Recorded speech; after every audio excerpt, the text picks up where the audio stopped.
কিভাবে বুঝবেন আপনার পেজ বা প্রোফাইলে কোনো ইস্যু আছে কিনা? চলুন এক নজরে চেক করে নেওয়া যাক। প্রথমে আপনি আপনার প্রোফাইল পিকচার উপর ক্লিক করুন। এরপর থ্রি ডটে ক্লিক করুন। এরপর চলে যাবেন অ্যাক্টিভিটি রং।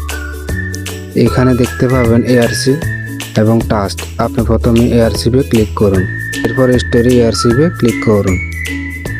এখানে দেখতে পাবেন আপনি যতগুলো পোস্ট করেছেন, যদি ব্লু চিহ্ন থাকে তাহলে পোস্টগুলো ঠিক আছে, আর যদি হলুদ এবং লাল চিহ্ন আসে তাহলে এই পোস্টগুলো ডিলিট করে দিবেন।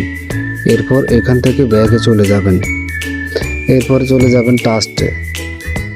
আপনার পোস্টে যদি কোনো ইস্যু থেকে থাকে তাহলে তা এখানে দেখা যাবে। অবশ্যই আপনি এখান থেকে ডিলিট করে দিবেন।